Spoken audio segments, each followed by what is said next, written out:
Hello and welcome to another action-packed Peston on Sunday. Coming up, we've got the Labour leader and fellow Gooner. Well, we'll try not to smirk. It's Jeremy Corbyn. Also joining me are UKIP's leader Paul Nuttall, the Defence Secretary Michael Fallon, and with 11 days left before the big day, keeping me sane, or at least trying to, my two chums, Vince Cable, the former Business Secretary for the Lib Dems, and the SNP's rising star, Tasmina Ahmed-Sheikh. Watcha. Now, she began the week with a humiliating, perhaps unique mid-campaign change to her manifesto with her U-turn on care for the elderly. But we did all forget about that for a few days after Monday night's devastating and tragic attack on Manchester Arena. We came together as a nation, at least for a while, to show solidarity with victims and their families and to defend our vital liberties, our way of life, our democracy. But the so-called special relationship came under strain when US security services leaked sensitive details of the British terror probe. And now we're back to politics almost as normal, with his speech blaming Western military interventions for fomenting terrorism and his taxing and spending plans under scrutiny. So, plenty to ask him in just a few moments, isn't there, Anushka? There certainly is. And that terror attack, as you might imagine, is dominating again today. This picture of the suicide bomber moments before the massacre on many of the front pages. The Sunday Times leading on nervous Tories because of this tightening in the polls down to 7 points. This story suggests there's been infighting over social care plans, and apparently Sir Linton Crosby wants message discipline. It'll be all about Theresa leading the Brexit talks and, I imagine, all about attacking Jeremy Corbyn with this story saying he blamed the West for the beheading of Alan Henning by Jihadi John.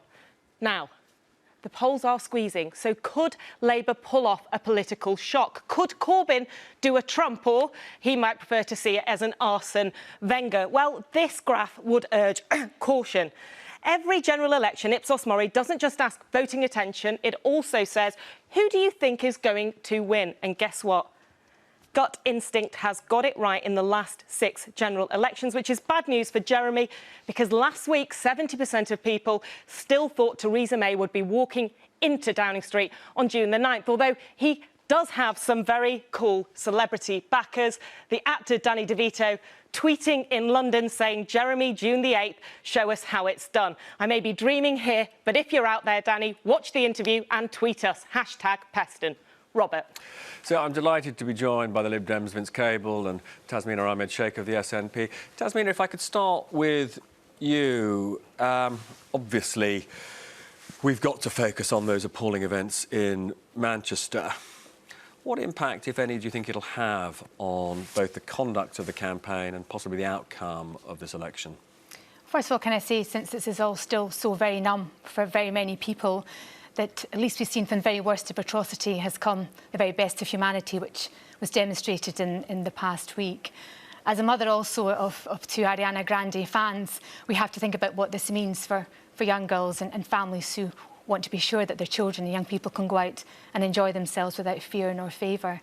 I suppose it sort of rebalanced the scales in a certain way, that we think about what's really important, and of course public safety and protection from these terrible criminal and terrorist acts has to be paramount. And I think across the political divides we all share the same aims and ambitions for our country, and that is to ensure protection of our public at all times. And we must ensure then that this doesn't become a political football in this process, but we recognise that we need to work together. I suppose that's demonstrated slightly by what had Fallon confused Boris Johnson's words with Jeremy Corbyn, that he probably did because people feel the same way about how we have to deal with this issue. And we must make sure that our security service and police forces are properly resourced to deal with these matters. Do you think that this issue will become a political football in the campaign, Vince? I sincerely hope it doesn't. I mean, they were horrific, and the wounds are still raw, and people feel deeply about it, and I think will for a long time. But what I think is happening is that, in a remarkable way, that the basic political campaign hasn't changed all that much. I mean, the issues which were dominant a week ago, the dementia tax and the U-turn that wasn't a U-turn, and the cutting off of winter fuel allowance for 8 out of 10 pensioners, these issues are still being raised very actively on the doorstep. The polls there's been a bit of a wobble, but they tend to suggest the Conservatives are going to get back still with a very large majority. We can argue about how much. I think the one thing that has happened is that the issue which has dominated election campaigns for decades, which is of economic policy, has largely been drowned out by this quite understandable concern around security. Both Tories and Labour were absolutely trashed a few days ago by the Institute of Fiscal Studies, making their programmes simply don't add up economically. Yeah. But that's largely been submerged in the security. Well, it won't stay submerged for long, and I'm sure we'll be talking a bit about that later. More from Tasmania and Vince in just a few moments. But now I'm absolutely delighted to be joined by Labour's leader, Jeremy Corbyn. Nice to see you. Should we get our mutual celebration for the Arsenal victory out the way first? Oh, well, they're never over, are they? Well, did you enjoy it? Yeah, well, I went with low expectations and they were massively superseded. You know what? Underdogs win. Well, got a couple more weeks to see whether that will turn out to be the case. But look, I'm delighted that you've joined me, and obviously this whole issue of security is front of mind. We here at Peston on Sunday have identified at least 17 occasions you voted against anti-terror laws designed to keep us safe. Do you now regret voting in that way? First of all, let's be absolutely clear. What happened in Manchester was abominable. The deaths are appalling and the trauma will never go away. And the response of the people of Manchester in Albert Square less than 18 hours after the attack was remarkable, in that they called for unity of communities in order to defeat the terrorism that has been perpetrated by this individual against those people. And I think we've got to be clear that is a response. Secondly, no, totally, but nonetheless, people have got a choice on June the 8th, and the choice will partly be about who they think is going to keep them safest. OK, on your point about anti-terror laws, yes, I have been assiduous in my scrutiny of anti-terror laws voting against in Parliament, and voting against, in common with David Davis, on occasions Theresa May and others, on the basis that anti-terror laws are important, but they must be subject to judicial oversight. My concern was always we were going down the road of executive orders, executive detention and executive control. Everything must be subject to a judicial process. Why did I form this opinion? Because I represent a constituency that had, and still has, a large Irish population, many of whom were detained under the Prevention of Terrorism Act in the 1970s, again without judicial oversight. It was the attempted criminalisation of large numbers of young people, which of course drives them in a very bad direction. So my point on the anti-terror laws was not that you don't need an effective anti-terror strategy. You must have an independent judicial oversight of what goes on. But you have been vocal in your opposition to the monitoring of suspected terrorists. Was that a mistake? I've been vocal in my opposition to executive control orders that are not subject to judicial oversight. No, on keep-him notices, which actually, you know, the former terrorist czar Alex Carlisle says don't go far enough in providing us with restrictions on the behaviour of suspected terrorists. You said that they were a very, very serious attack on our liberty, and it's important that we oppose them. Yes, because of the question of judicial oversight. That was the point. I do support and work with the police and our security services on intelligence-led actions. And what this government has not... But they would argue that if they have to act swiftly, there are times when judicial oversight is not appropriate. Well, they can intervene on the basis of suspicion at any time of a criminal intent taking place. They can do that anyway. That's what the police are for. But so to be absolutely clear, were you to become Prime Minister, you would, if necessary, enact more restrictive laws on to monitor, restrict the activities of potential terrorists. Because let's be clear, I mean, MI5 says there are, as you know, at least 3,000 individuals in this country who are a direct threat to our security, and possibly 23,000 in total who could be a great threat to the security and lives of our people. Yes, and those people are presumably, I hope, being monitored on an intelligence-led basis. But it seems that the cuts in police numbers have led to some very dangerous situations emerging. It's also a question of a community response as well, so that where an imam, for example, alerts the police that he's very concerned about somebody, I would hope they would act. And I hope they would have the resources to act as well. Now, in the past, you have regularly described terrorists in terms of your actions and sometimes in terms of your words as essentially freedom fighters. Do you regret that? No, I've never used those words. But in No, I've never used those words. I do not believe that individual acts of terror are acceptable in any circumstances, because if you want political change, then you pursue political change through democratic means. The problem in some countries is when the democratic process is closed down, other things take over. You explicitly said that you've not talked with the IRA, but your Shadow Home Secretary says that's not right. I have not spoken to the IRA. I have in the past, shared a still platform do, with a former... often meet people from Sinn Féin, and my whole former approach... convicted IRA terrorists. Indeed. So why is that not talking with the IRA? I've met former prisoners who told me they were not in the IRA. But I have met former prisoners with my eyes open on it, on the basis that there had to be a development of a peace process in Northern Ireland. And I think we should look at the awful period of the Troubles in Northern Ireland and the attempt to get a military solution to those problems as something that we all learn a lesson from. And surely the ceasefires, the two ceasefires, followed by the Good Friday Agreement and the acceptance of the differing historical traditions between the nationalist and the unionist communities in Ireland is something that has brought about a long-term peace from which the rest of the world has learnt many lessons. Surely we could give credit to all those unionists and Republicans who brought that about. But people are looking for a leader most likely to bring greater security to the country. If you look at those who succeeded in brokering peace with the IRA, Tony Blair, John Major, they were people who were much more explicitly opposed to the IRA than you ever were. They brought about a peace process. I remember having quite long discussions with John Major about this after he ceased to be Prime Minister, about the difficulties of achieving it and the need to have lots of conduits of discussion.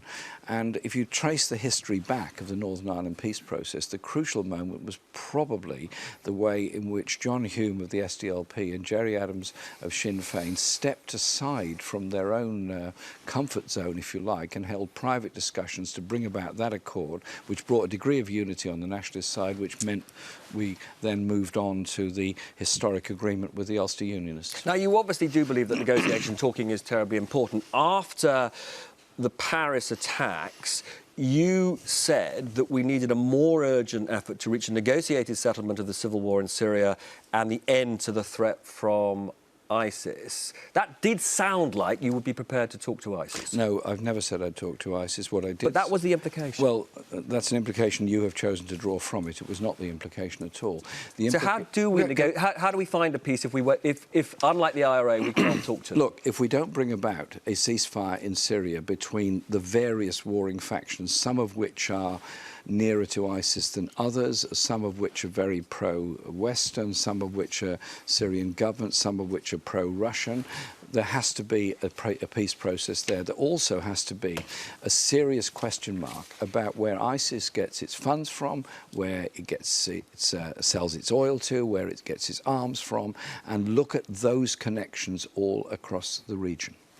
And also, if I may say so, you can't exclude the huge spaces of Libya that have no effective government in them whatsoever, and therefore are a breeding ground for the most awful things. I think we have to look at Libya as well.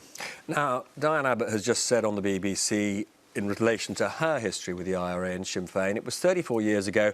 I had an afro, the hairstyle has gone, the views have gone. Lots of people will see that as trivialising a very important shift in her position.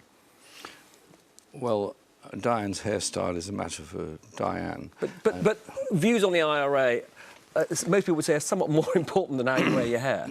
Well, you raised the question of the hair, if I may say so, not me. Well, no, she raised it. Oh, OK. Well, you've reported on the raising of it. All right, never mind.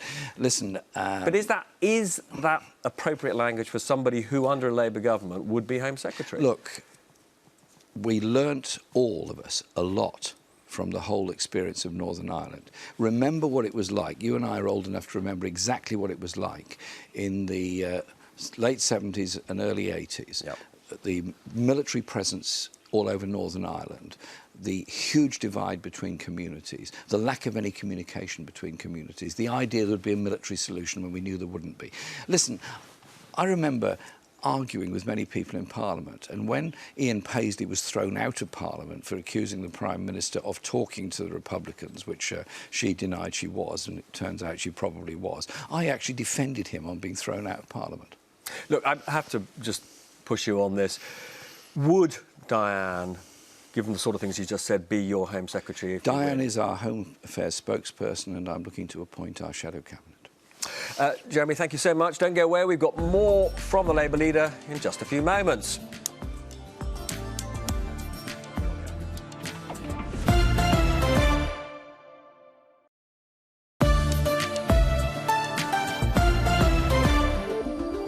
Welcome back to Peston on Sunday. Jeremy resisted the temptation to disappear to his allotment, and he's still here. But first, Anushka.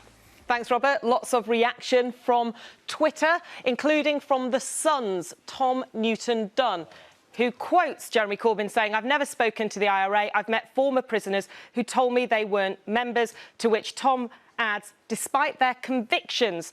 Also, lots of people tweeting about Diane Abbott's comments about her afro, including Tim Shipman from the Sunday Times, who says, former Tory spad, "I was going to get a haircut next week, but now I'm worried it will change my world view." Robert. So I just want to pick up on a couple of other points connected to these security issues. You are a great believer in Britain's humanitarian tradition of taking political refugees. Given what we now know about Salman Obeidi, were we right to allow his parents into the country?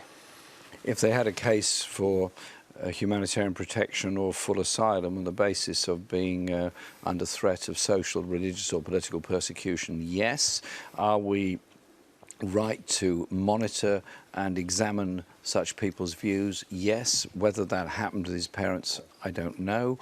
That will no doubt come out of the investigation. But I think we should be clear that under the 1951 Convention, we have a clear obligation to take people who are under serious threat. That was the whole point about it. Now, you've said very clearly that you're not a pacifist. What military engagements by Britain since the war have been appropriate? I think where we've been involved in UN peacekeeping operations, that is appropriate. Where we've helped with bringing about ceasefires and ending a civil war, such as in Zimbabwe in 1981 during the independence period, there was important. Also, I think the British support for the UN operation in East Timor helped to bring an end to what was a truly appalling civil war. I think our forces have done amazingly good work in the Mediterranean in protecting humanitarian, well, helping people who would otherwise be... Any of Tony Blair's engagements? I think the question of Sierra Leone is an important one because... Was he right to intervene in Sierra Leone? Would you have done so? It's a difficult one because I need to go back into all of the cases around it. I didn't oppose it at the time. Kosovo? Put it that way. Kosovo, I had my doubts because of the degree of bombing that went on, and I thought there should have been more efforts put into a UN brokered peace process, but also, crucially, looking beyond that. But learning about the genocide, would you think you were wrong then? No, I would also say where there is a clear threat of genocide that can be prevented. I'm thinking here Rwanda, Burundi, where there was no intervention of any meaningful size by anyone, despite the UN wanting to do so. I thought something could and should have been done there, and I've been in Rwanda and Burundi and spoken to people there who went through the horrors of that genocide. Now, obviously, and it seems to me there's a sort of sometimes different calculations made about issues in Africa compared to the rest of the world.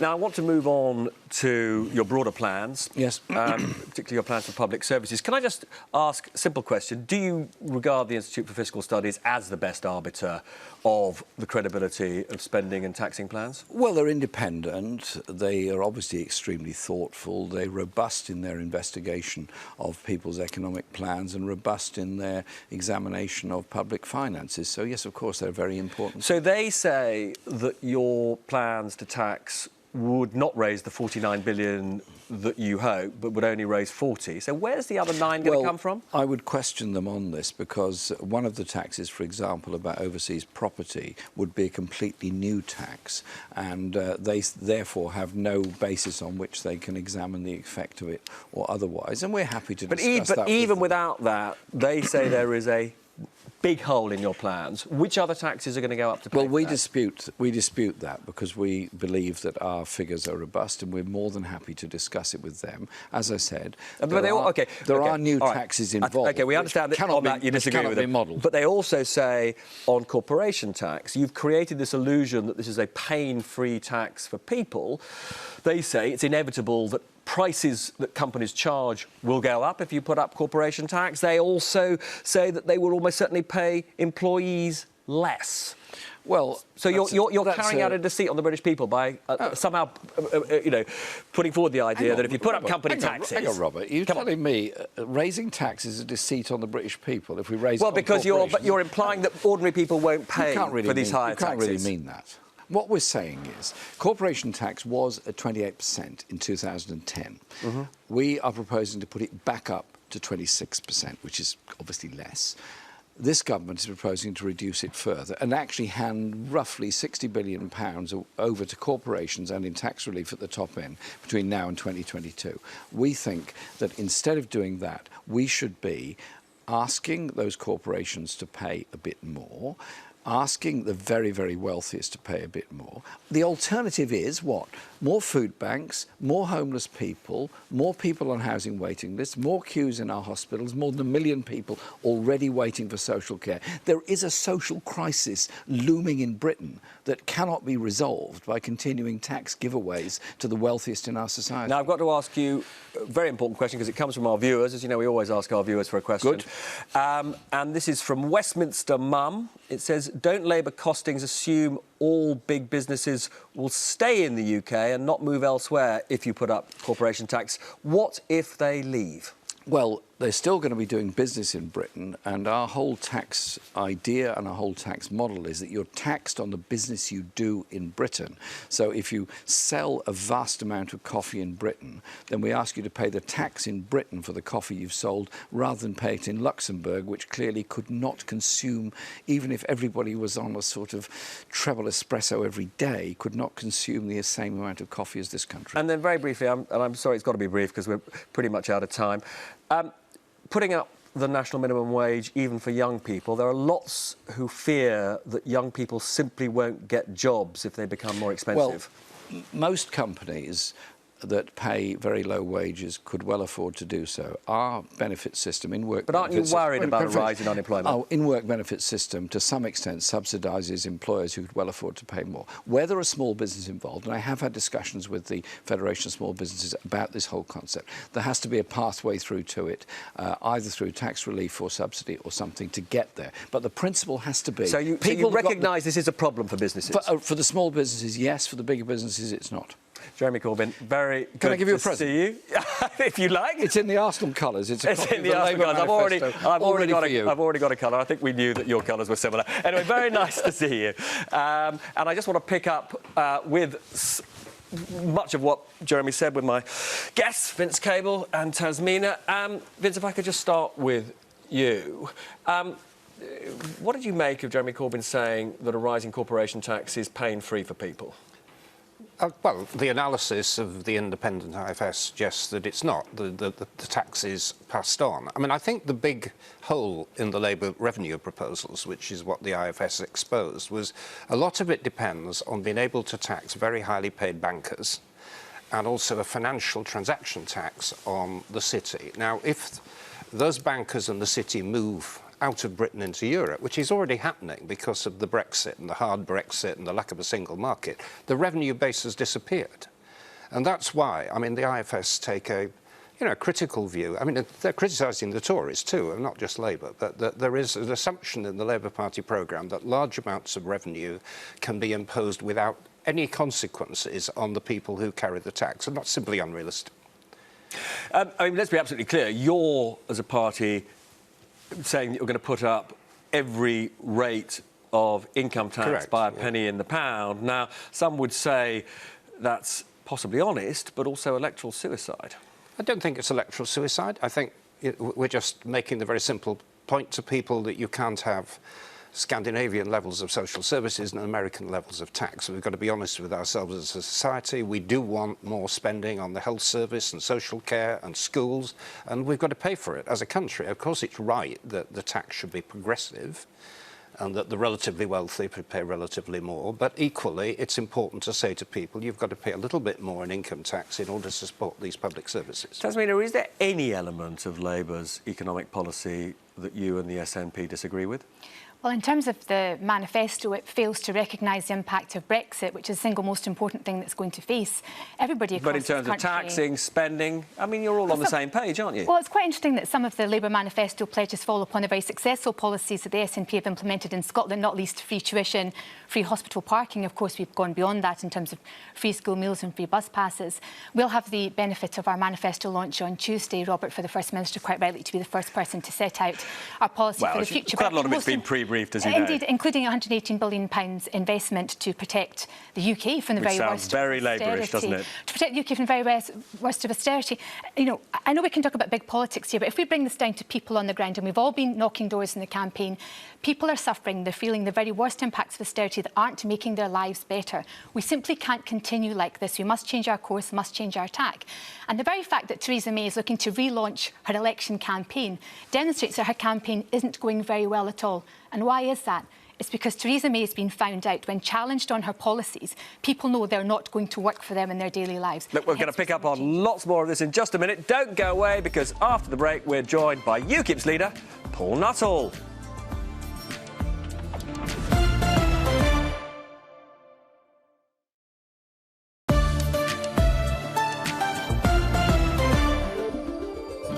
Welcome back. I'm delighted to be joined by UKIP's leader, Paul Nuttall. Paul, your colleague Suzanne Evans said that Theresa May must bear some responsibility for that terrible atrocity. Do you agree with that? Well, look, I wouldn't personally blame Theresa May. What I will say is I think the cuts to the police budget, the cuts to the armed forces, the cuts to the border force, the cuts to the prison service have all been a big mistake, and I don't think they've helped. But, I mean, you've called for a massive increase, I think, in the numbers of police and security services. You're supposed to be, though, a party that believes in freedom. It sounds like you want a police state. Well, actually, we're only going back to where we were in 2009. There's been 20,000 police officers cut since then, and what we want to do is to put another 20,000 back on the streets, because, you know, if people in communities are going to talk about things which are going wrong, or if they have suspicions about people, they're more likely to air those suspicions with the local bobby on the beat who they already know.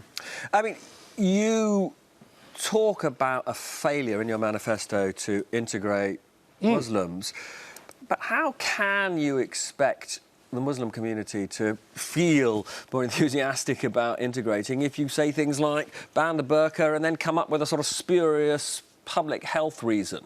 Like, you know, it's going to be good for their bit of... I mean, hang on, do you know what? There is a myriad of medical research which shows that if you don't show your face or the rest of your body to the sun, there will be vitamin D deficiencies. But however, that's not why you want to ban the burqa. No, but that's peripheral. What we're talking about is banning face covering. So whether that's the niqab or the burqa, or indeed people turning up at an EDL protest or an EDL march or something like that, you've just got to be prepared to show your face, because the security reasons here, because whether we like it or not, we're the most watched people in the world. There's more CCTV per head in this country than anywhere else on the planet, and for CCTV to be effective, you need to see people's faces. But then surely you should be banned from wearing any kind of a mask in public, whatever your ethnicity be your background. Yeah, so, I mean, so why aren't you saying all masks should be banned? I have. I've just said it now. It's not in your manifesto, though. You're singling out Muslims. I would ban face coverings in public, just as they've done in France, just as they've done in Bulgaria, just as they've done in Belgium. So at carnivals, for example, people should be able to wear masks at carnivals? No, there's special dispensations for carnivals and things like that. But if it's a protest or a march, whether that's the far right or a balaclava in winter. How many people have you seen wearing a balaclava on British streets in the winter? I've never seen it in my life.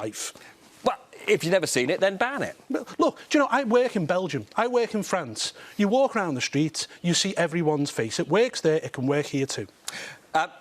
Now, you want to reduce immigration to zero on a net basis. You've got a one-in, one-out policy. I haven't found a single economist who thinks that would do anything but end any prospect of growth and rising prosperity here. Well, do you know, we've got to do something about the population.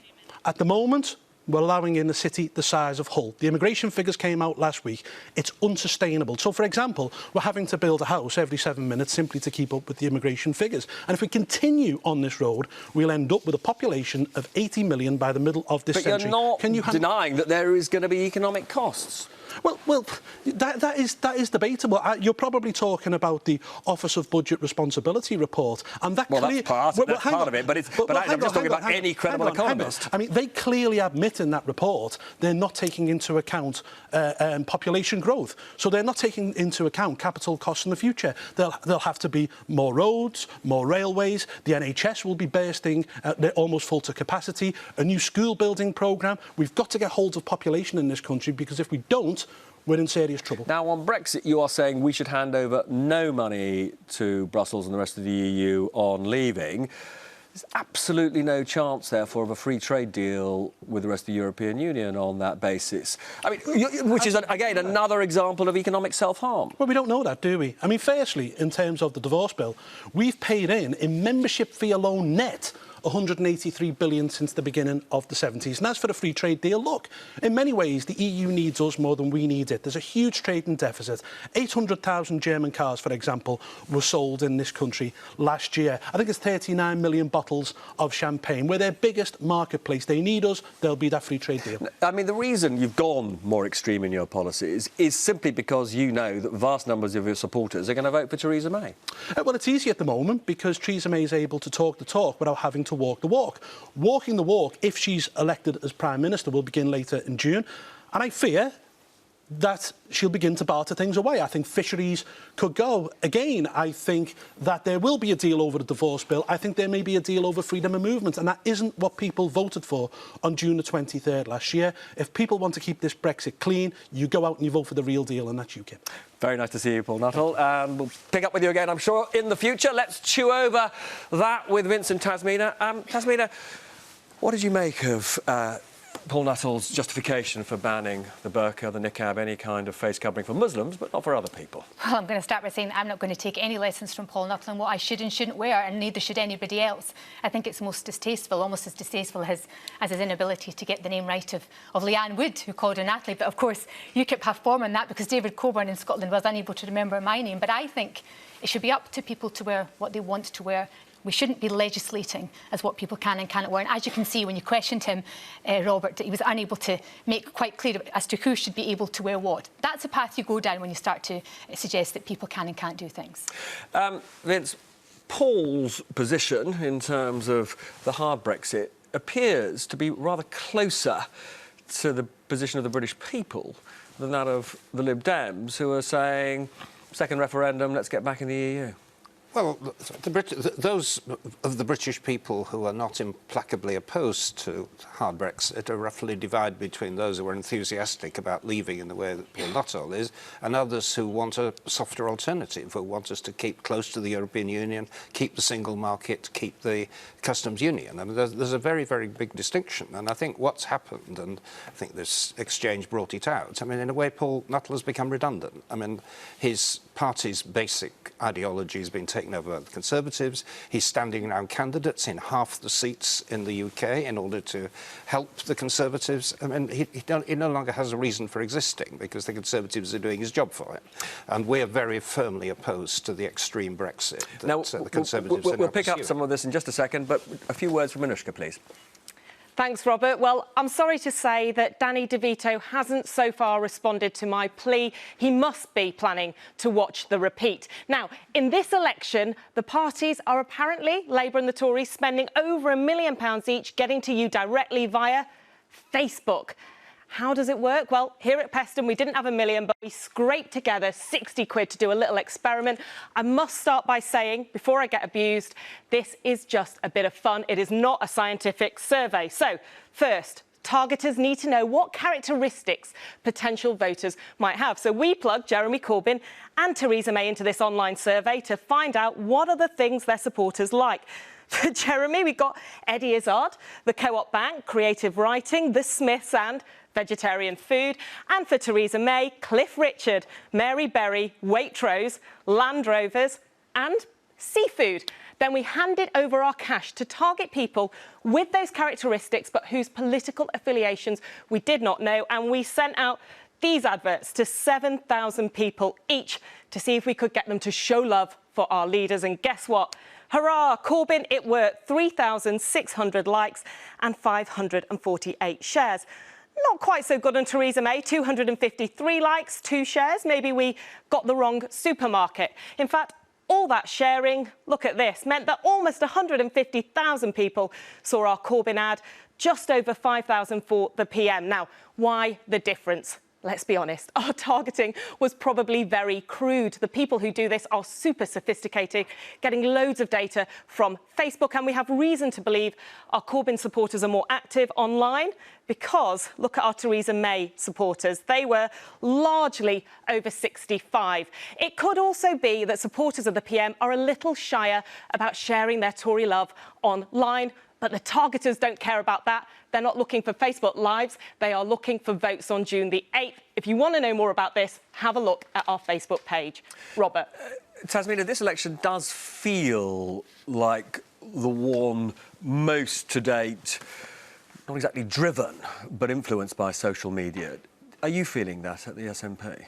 Yes, social media is an extremely important tool, used responsibly, of course, because there are some negative impacts to social media, particularly wrong and incorrect. Do you worry about the ability to target in this way on Facebook, on Twitter, particularly vulnerable voters? There were concerns, for example, that during the EU referendum, that the Leave side in particular just were streets ahead of the Remain side in being able to use these tools. There's always that element, and we should always be cognisant of the fact that vulnerable people shouldn't be targeted and should be protected. And one would hope, though, online that they're able to see what they wish to see and not look at what they don't want to look at. But it is a very interesting and can be a very informative tool and very useful. And no doubt people that don't want to hear further will make their points very clear. Vince, I mean, this is going to sound like an ageist remark, but people of, we should call it our generation. Right. Do you find this bewildering, or are you active on social media yourself? I try to be, yeah, but I'm not sure how I'd have fared in your poll, because I like creative writing and seafood, so I'm not a bit in either camp. But I think what this has brought out politically, which is important, I mean, Theresa May's support base is the over 65s, and then at the same time they're putting the boot into them with, dementia taxes and cutting the basic guarantee of the pension. So there's a contradiction there, which is, I think, going to do them a lot of harm. Well, look, don't go away, because in just a few moments I'll be here with Michael Fallon, the Defence Secretary, after these words.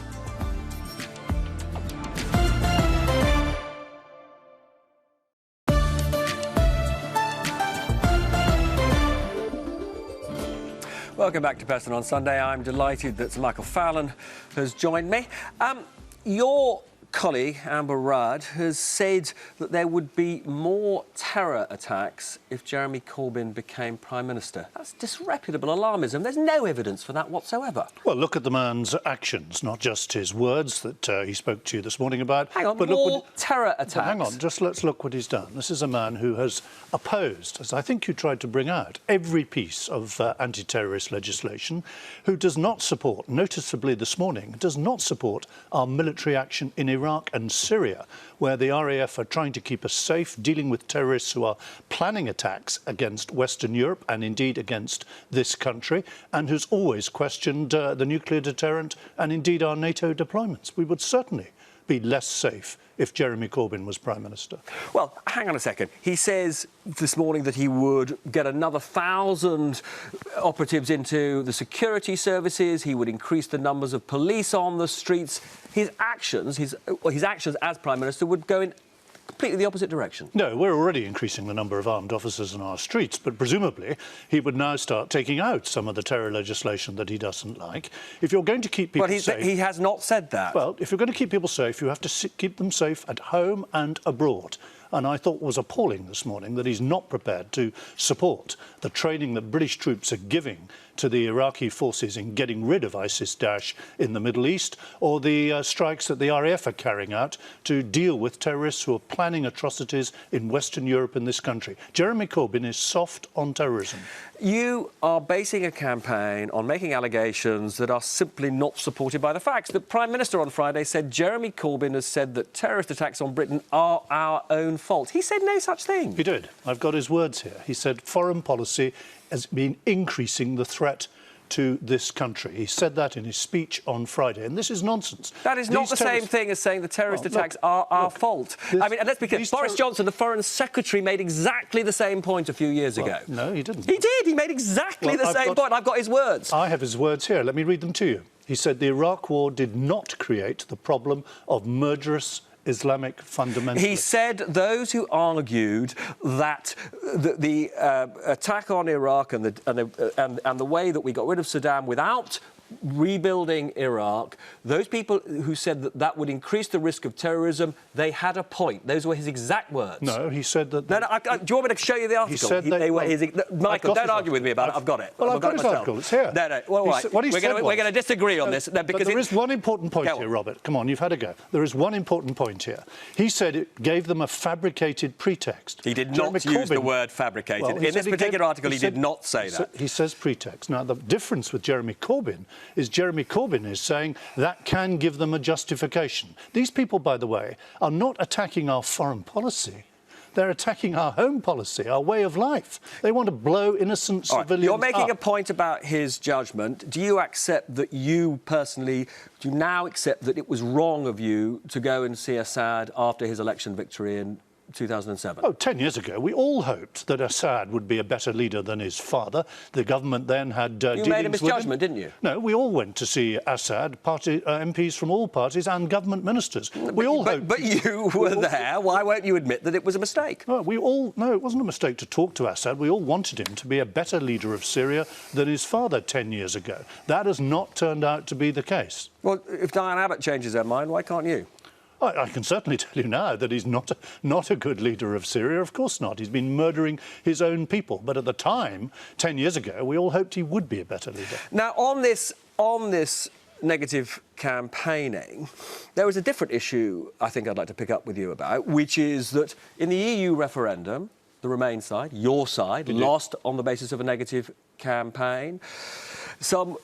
In the London mayoral elections, the negative campaign of Zach Goldsmith backfired appallingly for you.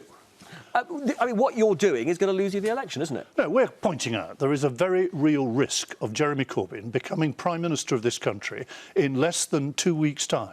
That the negotiations for Brexit, which need to be successful, would be in his hands. But where is Theresa May's positive vision for Britain? Well, she's set out a vision for successful Brexit negotiations, what we want out of the negotiations, a new special partnership with Europe that covers economic cooperation, covers trade, but also covers security cooperation.